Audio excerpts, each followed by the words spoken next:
Hey guys, it's Dr. May. Thanks for joining me today. If you've been with me for the last several lessons in sensorimotor psychotherapy, you know that one of the main things that they emphasize is developing personal resources to help us deal with our life and stress and get through situations better and to enhance the quality.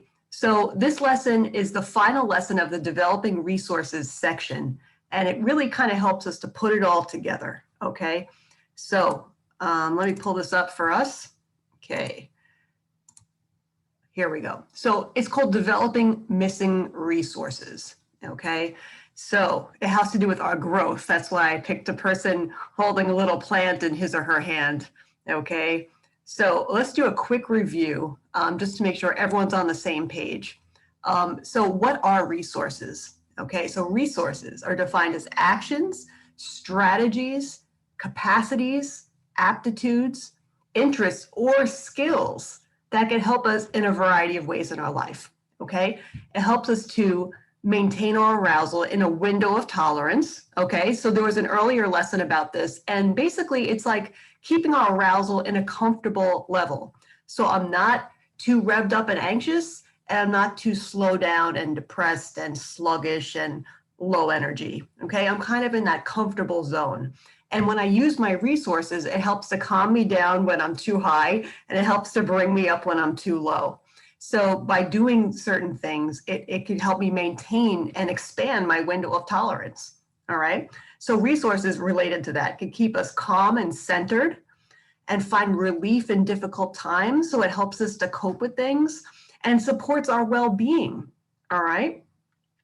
And it helps us to meet life's challenges and function more effectively, especially during those challenges. So instead of us completely falling apart, it'll help us to get through them without making them worse, and to perhaps even help us learn from them and grow and feel proud about the way we handled them.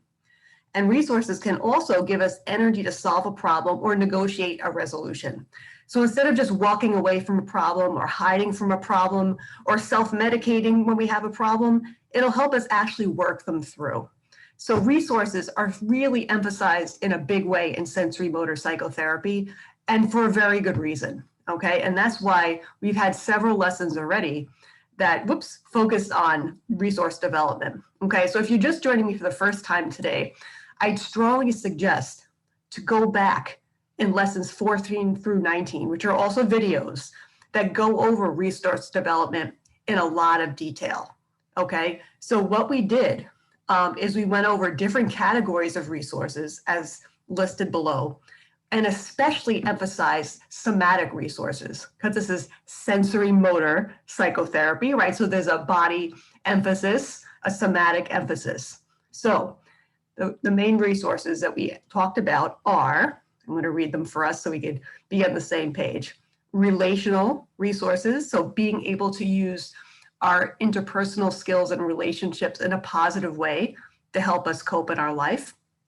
Somatic resources, so using our bodies in ways that help to regulate our arousal by doing things such as centering, containment, movement, grounding, posture, and breath. Okay, so there was a whole lesson on just those, all right? Emotional resources, so being able to regulate our emotions in such a way that it benefits us.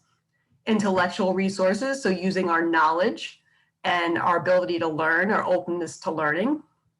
Artistic resources, so using the arts as a way to express ourselves and to regulate the way we feel and have our arousal in a window of tolerance. Material resources, so being able to enjoy the material things we have and to use them to our benefit. Psychological resources, such as using our emotions, our thoughts, our cognitions, our ability to tune into ourselves, build our self-esteem, things like that. Spiritual resources, so our connection to our higher power, use of prayer, use of Bible and religious readings and spiritual groups to help us. Nature, our ability to connect with nature and use nature to help us and to make us feel connected to everything, okay? So in those lessons, especially lesson 14, we went over all of these categories in detail. We talked about internal resources in each category and external resources in each category. We also talked about how we use these for survival to get through really traumatic situations, and how we could use them creatively to help enhance our lives and help us grow in positive ways. Okay, so all of these were discussed in detail before. So if you went through those lessons already, that's great. If you haven't, I'd suggest go over them first and take some notes in your journal about the areas that you already have and things that you may want to work on even more now, and maybe new things you would like to try, because that's going to also be something we're talking about later in this lesson. So if you already went over it in detail before, it would help you to kind of review those notes now as we go forward. Okay, so this is just to kind of validate our experience so far. So if we had a positive upbringing, chances are it would have helped us to develop these resources naturally. So if we are lucky enough to have caregivers that kind of cared for us, that kind of, recognized us as individuals, that appreciated our abilities and helped us to develop and foster the things that interested us, that kind of exposed us to new things and let us try new stuff, allowed us to make mistakes, that were interested in our well-being and our overall well-roundedness, took pride in our accomplishments. Those would help us develop our resources naturally. And some people are lucky enough to have had an upbringing like that, okay? However, I know a lot of folks, and you're probably one of those folks because you're here right now, that you don't have the resources you wish you had. So if you went through the past several lessons and you feel, wow, there's a lot of stuff I don't have, and I'm feeling kind of bad about that right now. I feel like I don't have many resources at all, or not as many as I thought, or there's kind of things that, I would have benefited from but never developed. Don't worry, you're certainly not alone, okay? And the idea is that you shouldn't have to blame yourself for this. There's probably good reasons why your resources didn't develop, okay? Not every upbringing is conducive to developing resources, okay? So we have to look at the bigger picture in order to validate ourselves and our experience, okay? So missing resources is not necessarily, like it says here, a personal liability, an inadequacy, or a shortcoming, okay? There might have been a very good reason why these didn't develop, okay? So here are some examples as to why you may not have had the resource development that you wish you had, okay? So family values, okay? So your family may have emphasized certain skills instead of others. So let's say you had a very artistic family and they were very into helping the kids develop their artistic talents, but what you really wanted to do was to play sports. They may not have helped you to develop the thing that you really wanted to develop. So you may not have had a chance to play soccer or baseball the way you really wanted to, for example, okay? Your family may not have had the money to help pay for lessons or pay for, you to pursue certain interests or talents. And so therefore, you never had the chance to really develop them, okay? And that's nobody's fault. It just might have been your financial situation in your family. It might have been certain lack of opportunities. So for example, if you really wanted to be a skier, but you lived in Hawaii, chances are you may not have had an opportunity to have a lot of chance to ski because you're just not in a cold mountainous climate, all right? Sometimes it's just a matter of where you're growing up. Or if you're in a very rural area, there may be limited opportunities to pursue certain interests because there's not a lot in your particular community, or might have been very far away, okay? Sometimes there's what they call a parental blind spot or ignorance. And this is not to knock our parents. Sometimes they really do the best they can. But let's say you had parents who didn't have a lot of education. They might have had to drop out of high school. Maybe they weren't very good in school. And so they don't know how to help you with certain things. Maybe they didn't know how to read very well and couldn't help you with your schoolwork, or didn't emphasize certain academic things that you wish they did, just because that's just not who they were. They might have just been, blue collar people who just worked on a trade and didn't really emphasize certain things that would have been a resource for you, okay? Other times you might have had a disability. Maybe it was a physical disability that made it hard to develop certain talents or resources, or even a mental disability, right? If you were struggling with mental illness issues since you were little, it might have been hard for the resources to develop because you were struggling with your own stuff, okay? Other times our family goes through certain stressors that make it hard for us to develop our resources. So if there was an ill person in the family, there was a divorce, there was a death in the family, there was a loss of a job and a lot of stress around that. You had to move frequently. You didn't have a stable place to live because of financial reasons, or your parent was in the military. It may have been hard for you to develop certain resources, okay? So think about if any of these apply to you, and try to just validate yourself and your family and the circumstances that you were in as to why the resources didn't develop. So this is very different from blaming ourselves, okay? Okay, other times, trauma impacts our ability to develop our resources. So you might have started out working on a certain talent or a skill, and then something happened traumatic and it interrupted that resource development. So let's say you went to dance class and you really enjoyed it and you're good at it, and then you were abused by your dance teacher and you stopped dancing and you never danced again. Or let's say you were a boy who loved to dance and you were getting good at it, and then your male peers saw you dancing and made fun of you, and you were dissuaded from dancing and didn't dance again. So things like that can interrupt the resource development, and they're traumatic things that it kind of leave a bitter taste in our mouth about a certain talent that we might have had. But it's possible to go back to that talent before the trauma happened and reawaken it into our lives now. Because now we're at a different age, we're in different circumstances, we're in a different context, and we could create new meanings around the things that were joyful for us at one point in our life. And that's the good news, okay? And we don't have to have the same associations going forward. We could create new ones because we're starting fresh now. Okay, so even if you don't have as many resources as you want to at this point in your life, it's never too late to work on developing them, okay? So if you went through the past several lessons and you started feeling like, wow, there's a lot of stuff I really just don't have or I don't know, it's okay. You could always just start fresh now, all right? So feel good about that, okay? We could always add things to our repertoire. And if we practice them over and over again, we'll get better at them. So even if they're not automatic for us, we could still identify what we want to make better and practice it and make it part of our repertoire, okay? And obviously, the more resources we develop now, the better our life will be going forward. We'll be better at dealing with stress. We'll be better at staying in our window of tolerance. We'll be better at problem solving. And chances are we'll have more fulfilling, enriching lives. And that's the good thing. Okay, so here's 3 main things we can do to expand our resources now, okay? So 1 is to reinstate resources that have been lost or forgotten.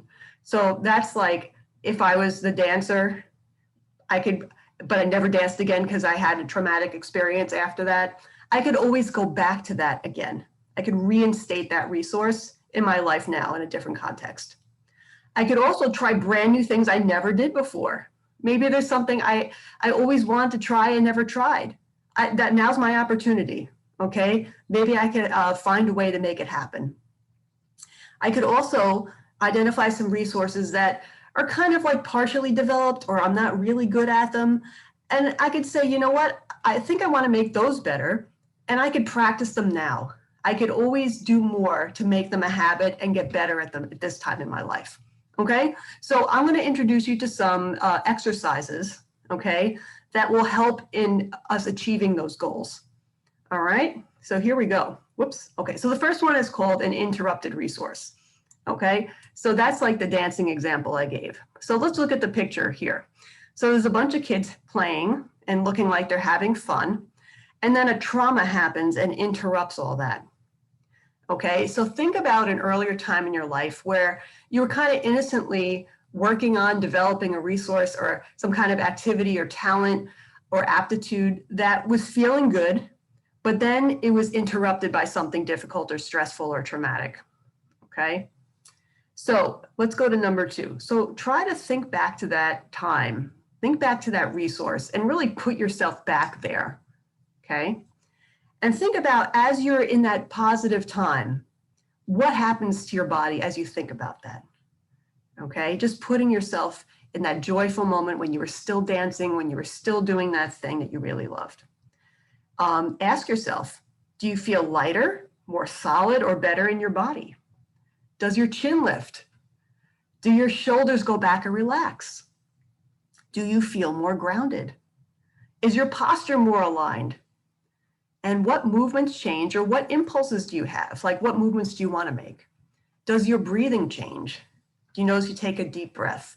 Okay, so in other words, do your somatic resources automatically start to improve, even just thinking about the time when you were enjoying a resource? Okay, all those things were emphasized in the somatic resources section. And sometimes by just doing something like an activity that feels good to us, all those things naturally start to get better. Okay, so number 3, how do you reclaim that interrupted resource from your past and use it in your life today? Okay, obviously it's going to be a little different because you're older, you're an adult, you're in a different context, but there's possibly a way to bring it back. Okay, maybe you could practice the physical effect of the resource, such as the effects we noticed in number 2, or you could create the resource itself or look for opportunities to use it.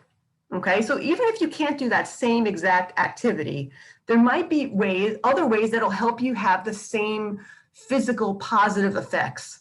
Okay, so think about what you captured in number 2 and think, well, even if I can't do that same thing again, let's say dancing isn't an option for me right now, but there's other things that can make me feel just as alive and lively and lighter and solid and grounded again.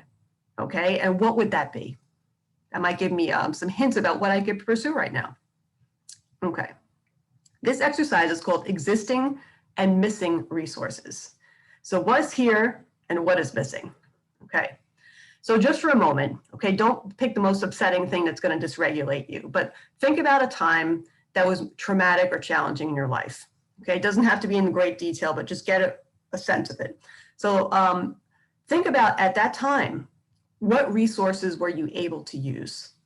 So let's say in that picture, right, there's a little boy in the front clutching what looks like a teddy bear or some kind of a stuffed animal. So his resource to comfort himself might have been to hold that stuffed animal. And that made him feel a little bit more calm in his body. So that was an existing resource that he had in that situation, right? So there might have been other things as well. So think about what got you through. Look at the different categories, go one by one and think, like, what did I have at that time to help me to survive? So this is more like about survival resources, all right? Then think about missing resources. So describe 3 resources that were missing or you didn't use fully in that situation. Maybe things that weren't available to you, that you just didn't know about, or that weren't possible because you were too young. Okay, so if you were to go back in time, knowing what you know now, what could have been a resource that would have helped you? Okay, and think about, validate yourself why you weren't able to use them, but that's okay. But how could you develop these resources now? Okay, because now it's not too late, you're in a different place in your life. And describe how using them might impact your body, right? So hopefully in a positive way, if you were to use these different resources, how would it make you feel physically? Okay, so we could look at the building blocks that would be affected. So the 5 sense perceptions, for example, movements that you make or want to make, and your body sensations. So think about, if I were to use these resources now, how would it now have a positive effect on me? It might have been too late for back then, but I could still identify how it could help me at this time in my life. All right. Whoops. Okay. So this one's called Tackling Future Challenges. Okay. So this is about a past challenge we had, but we could still look ahead to what's coming up in the future. So in DBT, we would call this a cope ahead skill. So what might be coming up in my life where a resource might be needed? all right? So think about a future challenging situation you might encounter. So as in this picture, it might be an uncomfortable interpersonal interaction. It might be some kind of stressful work situation. It might be something with your kids. It might be something financial. Just think of something that might be challenging for you. Then think of, if I coped with it the usual way, or I got through it the usual way, how would that impact my building blocks? So if I didn't use any resources at all and I just kind of went through the motions, what would happen to my thoughts, emotions, movements, body sensations, and five sense perceptions? Okay, but then I could reimagine the same situation using a resource.